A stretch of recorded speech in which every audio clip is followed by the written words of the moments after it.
the magic words. Oh, Bippity, boppity, boo!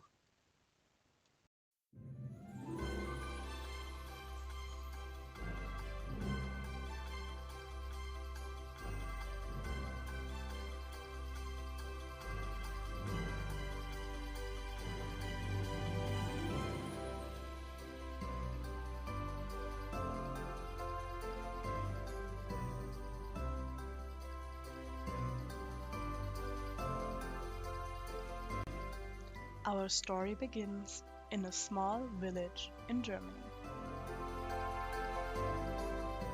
On Christmas Eve in the early 1970s, where two very excited little girls just sang the last song in church.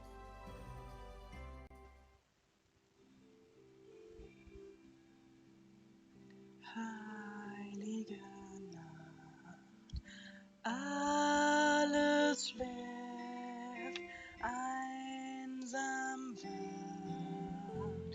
Silent Night, Holy Night was first performed in a church in Austria on Christmas Eve in 1918 after World War I and has since been sung in all languages all over the world.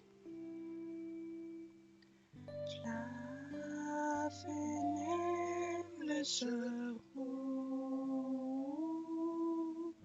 schlaf in himmlischer Ruhe.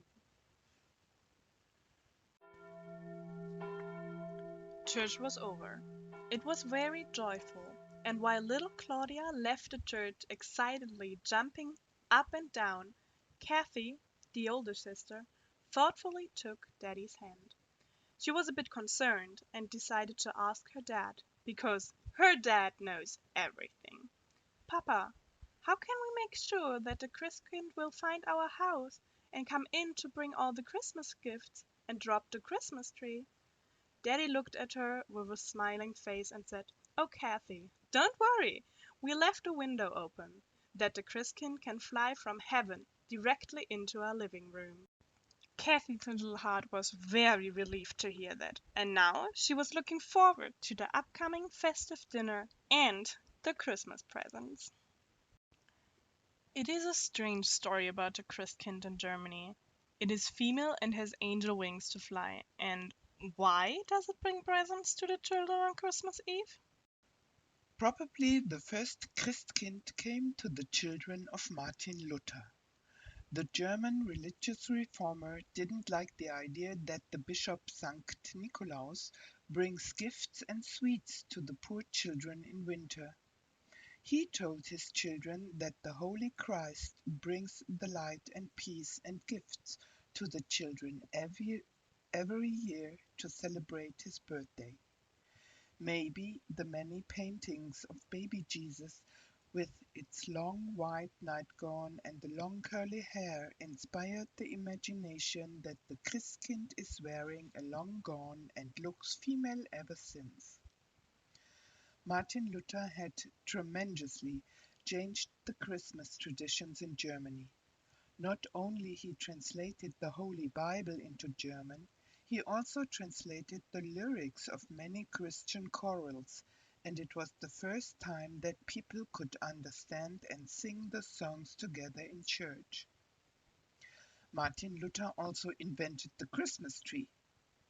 One winter night in 1536, so the story goes, Luther was walking through a pine forest near his home in Wittenberg, when he suddenly looked up and saw thousands of stars glinting jewel-like among the branches of the trees.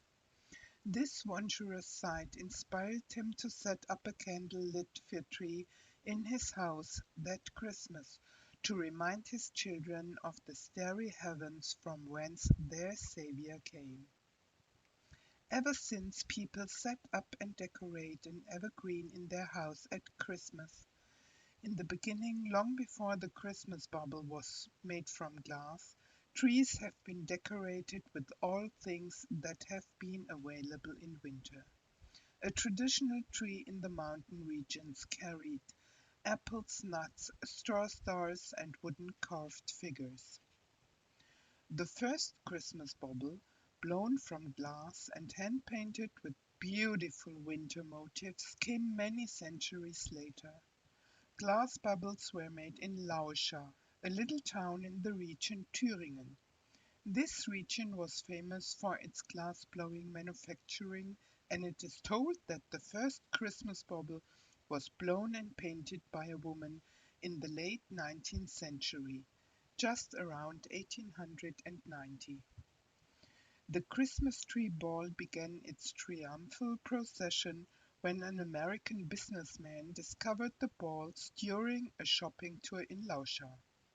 He placed a large order and shipped the bubbles first to New York. The New Yorkers were so enthusiastic about the glassware that the bubbles were soon sold out. So America has contributed to the worldwide success of the glass Christmas tree ball. Ever since, glass Christmas decorations have been produced in all shapes and colors. But why the heck Americans think that we in Germany hang a pickle in our tree is totally funny. Really, ladies, whoever spread this story, just forget it. There's no way. Nevertheless, many German settlers and European pioneers brought their traditions to America and celebrated Christmas just like they did in their home country. Many traditions stayed until today, but also many changed. And while in Germany the Christkind brings the gifts on Christmas Eve, in America Santa Claus comes through the chimney at night while the children are sleeping, and when they wake up at Christmas morning, they will find their gifts under the tree. So, while Katrin and Claudia, the little girls in Germany, are singing in church on Christmas Eve, children all over America put a glass of milk and cookies near the fireplace to welcome Santa Claus. Now we know that Martin Luther told his children about the Christkind many centuries ago. Santa Claus was invented by the Coca-Cola Company. The figure of Coca-Cola Santa Claus has been around since 1931 and was brought to life by the artist Hedden Sundblom. He gave Santa Claus his friendly expression, the white beard, and dressed him in Coca-Cola red. Maybe he was inspired by Saint Nicholas of Myra, who is called Saint Nick in English. Saint Nicholas, the only historical figure in our Christmas story, comes to the children on December 6th. He brings nuts, mandarins, and chocolate to the children. The day before, very busy children clean their winter boots and put it in front of the house door, and will find it filled with sweets and candies the other morning. Based on this tradition, children in America hang up an empty stocking over the fireplace to find it filled the other day. In Germany, St. Nicholas is often accompanied by Knecht Ruprecht. The origin of this figure is not entirely known. It probably dates from the late Middle Ages. Knecht Ruprecht punishes the children who were not well behaved with his rod. A much more friendly fellow is the American elf on the shelf. He sneaks into the children's rooms and tells Santa if the children were not well behaved. But don't worry, because one of the wonders of Christmas is that we suddenly have only good and well behaved children, because none of them want to risk not getting a present. Aren't you wondering who is making all these presents? All the little helpers. Angels in heaven are busy all day long helping the Christkind crafting all the beautiful toys in the angel workshop, while Santa, who lives at the North Pole, is surrounded by his little elves. Speaking of presents, isn't it finally time for our Christmas presents? In the Browns family, Claudia and Kathy are already quite restless and start to get bored at the Christmas dinner. Restlessly, they slide back and forth and can hardly wait until the Christkind comes. But wait, can you hear it? A little bell ringing softly. Every child in Germany knows what that means. The Christkind was here! It rings the bell after dropping the trees, lighting the candles, and leaving the presents under the tree. Immediately, Claudia and Kathy jumped up and ran to the living room where Mom just opened the door. And there it was, the most wonderful and beautiful Christmas tree, glinting in the candlelights. But even more beautiful than the tree was the little playhouse standing beside it. And look, somebody is already living inside. Out of each of the two windows looked a doll, and they were the most beautiful things Claudia and Kathy had ever seen. Without hesitance, they ran to the playhouse, taking their dolls, and cuddled them ever since. It was the best Christmas ever, and I still remember how I received my first doll, who I named Sabine.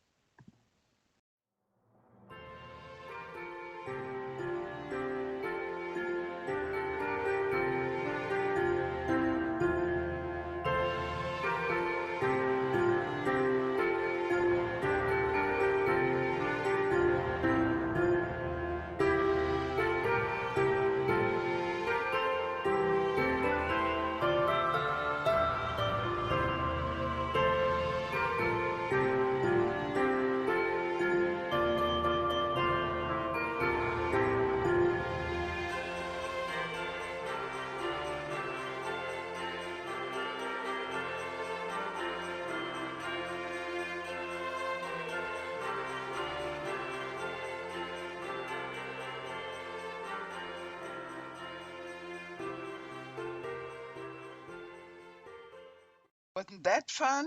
Did you ever celebrate Christmas in September? Thank you for traveling back with me to my childhood. And a big thank you to my wonderful daughter Sarah, the best daughter who ever breathed. She was a tremendous help doing the video with me and dressing dolls. She's my mini-me and the love of my life. After Modern Doll in San Antonio, none of us knew how hard this next year would be for us all. For me, it was a tough year, and I had been hit by the virus very early and twice. In the middle of my doll production in early spring, China locked down and nobody knew when the production would be continued and dolls would be ready to ship. Some weeks later, Germany was locked down and like many other businesses, I fought to survive. My dolls came 3 months late, everything was postponed. The clothing production in Indonesia was stuck due to the lockdown in Jakarta. The whole world was mixed up. Businesses closed, freight and delivery issues occurred worldwide, markets closed, and so on. The next shock was that I cannot deliver small items to my customers in USA as usual for a reasonable price. Until today, the service I used for shipping to USA is not available. I worked so hard having a great customer service and now it is out of my hands. All of a sudden I had more work and less income. However, digging into my childhood and traveling back to the 1970s was so much fun, so many memories. My sister and I grew up in a small village, a place where everyone knows what the neighbor is doing, a paradise. We wore dresses with short skirts, white stockings, T-strap and Mary Jane shoes in all ridiculous bright colors and funny patterns. And I remember our first denims. When I think about my childhood, I can feel the peace and freedom we had. I can smell the spring when trees were in bloom. I smell the fruits from our apple trees in the garden.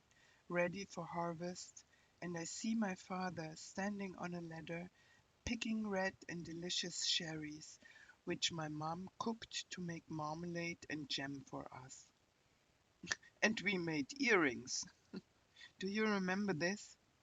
I feel the soft fur of our cat, who was always around, and I hear the laughter of the kids, our friends, who were always in our house and welcomed.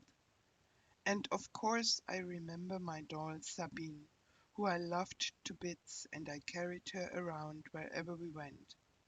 Sabine climbed up with me into our tree house in the backyard. She was sitting in a basket of my bicycle and walked through the forest with me and my grandparents. I didn't go anywhere without Sabine, and she had to be redressed all the time in clothing my mom and my auntie made for our dolls, knitted, crocheted, and sewn with so much love. I still have the sewing pattern from Burda my mother was working with to make our dolls the best dressed girls in town. And of course, I talked with Sabine, and she knows all my adventures, sorrow, and happiness.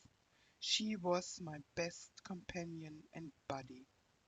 And this, boys, hubbies, and men, is why we love our dolls. It's never too late to have a happy childhood.